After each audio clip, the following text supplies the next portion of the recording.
से प्रकट किया होगा वो सब निकलते जाएं।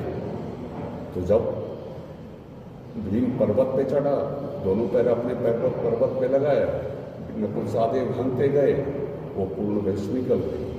फिर धर्मराज जी कहते हैं कि जिससे हम डर रहे थे, भयभीत हो रहे थे, उससे तो हम पार हो गए, पर जिन्होंने हमको दर्शन न देने के लिए वो प्रकट किया, तो अपने आप भी कहीं न कहीं इसी क्षेत्र में। तो धर्मराज जी कहते हैं भीम तो पर्वत के ऊपर है, हम चार भाई नीचे हैं, चारों के चारों अपने अपनी दिशा में ढूंढो, अपने अपनी दिशा में ढूंढो, और कहीं ना कहीं हमें जो है दर्शन हो जाएंगे। तो जब ढूंढ में निकले अपने अपनी दिशाओं में, तो सबसे पहले धर्मराज जी के दर्शन होते हैं। कहाँ पर? जहाँ पर छिपने के लिए गए थे, जहाँ पर आज हम केदारनाथ बाबा के दर्शन करने के लिए जाते हैं, उसी पशु रूप में। तो धर्मराज जी ने उठाने की कोशिश की, धर्मराज जी उठा नहीं पाए, वो उसी में दसने लगे। तब तक तीनों भाई जो है अपने अपनी दिशाओं से वहाँ पर पहुँचते हैं। तो धर्मराज जी उनके लिए कहते हैं कि मैं इसमें दस रहा हूँ, चारों के चारों इसे उठा के लेके चलते हैं ताकि हम इसकी परीक्षा लें। तो चारों के चारों उठाने की जगह पे वो भी दसने लगे, नहीं उठा पाए। भीम पर्वत से इंतजारी करते करते कि चार भाई में से कोई नजर नहीं आ रहे, भीम भी अपनी गदा को उठा के ठीक उसे स्थान पर पहुँच जाते हैं।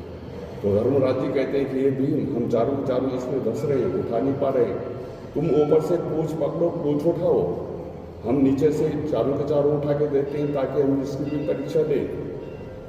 जो ही भीम पूछ पकड़ के उठाने की कोशिश करते हैं, तो भगवान तीव्र वेग अपना पाताल लोक की ओर करते हैं। जब तीव्र गति से वो पाताल निकलते हैं, तो पांडव जो है घबराने लगते हैं, हम तो पाताल लोक जा रहे हैं, अब तो कलयुग में हमारा कहीं नाम नहीं रहेगा।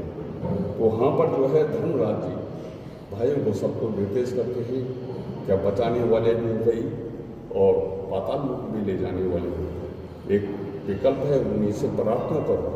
वहाँ पर पांडव सभी जो है भगवान से प्रार्थना करते हैं कि आदिदेव महादेव, हे भोलेनाथ, यह शरीर हमारा नहीं है, यह शरीर आपका ही दिया हुआ है, निमित्त एक आपके दर्शन के लिए हम हिमालय में भटक रहे हैं। हे प्रभु, आज हम पाताल लोक की ओर जा रहे हैं, कलयुग में हमारा कहीं नाम नहीं रहेगा, हम पे दया करो, कृपा करो। वहाँ पर भगवान को पांडवों की पुकार सुन के दया आ जाती है कि मैंने पांडवों को बहुत कष्ट दे दिया। तो जब भगवान उस पूर्ण भूमि को जलाकार बना के, जलमग्न जब पूर्ण भूमि बन जाती है, तो अपना शीश पाताल उठा देता और आकाशवाणी होती है कि हे पांडवों, मेरे प्रत्यक्ष साकार रूप में तुम्हें दर्शन नहीं होता, यह पशु रूप में जो तुमने दर्शन किया यह मेरे ही रूप था, इसको भी तुमने बहुत कष्ट दिया। हे पांडवों, मेरा शीश गया पशुपतिनाथ काठमांडू नेपाल में, वहाँ मेरे शीश के दर्शन होंगे। यहाँ मेरा पृष्ठभाग रह केदारनाथ में धड़ है इससे नीचे का, यहाँ मेरा पृष्ठभाग रह गया, मेरे पृष्ठभाग की रक्षा के लिए तुम मंदिर का निर्माण करो ताकि कलयुग में तुम मेरे नाम के साथ जुड़े रहो। और आज से मैं केदारनाथ के नाम से परिचित दूंगा, तब पर उसका नाम केदारनाथ। और जहाँ मैंने अदृश्य रूप में, वृत्त रूप में, जीर्ण रूप में जिस रूप को तुम पहचान नहीं पाए, मैं वहाँ चार धाम के मध्यस्थ में, 5 पर्वतों के बीच में और 2 गंगों के सानिध्य में साकार और निराकार रूप में, पूर्ण रूप में प्रकट हूँ। हे पांडवों, तुम अपनी परछाई मेरे में समा जाना, वहीं तुम पाप से मुक्त हो।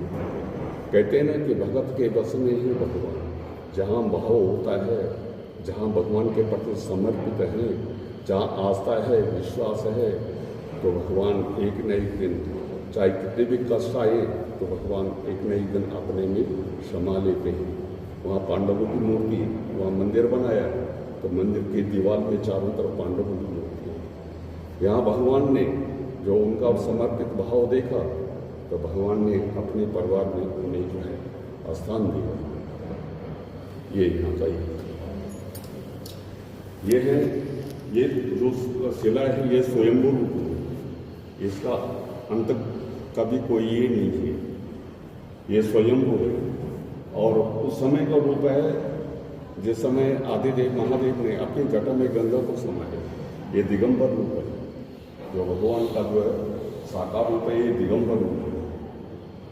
ये शेषना के फल देख रहे हैं, ये यहाँ पर माँ गंगा का उद्गम है, ये गंगा जी। ये गंगा की धारा आ गई, ये दोनों साइड से जटा है, ये भगवान का अक्षय पात्र है, खप्पड़ जिसको कहते हैं। ये कानों में कुंडल, ये जनेऊ है, ये रुंड मुंड की माला आ गई, ये धे की झोली, ये त्रिशूल।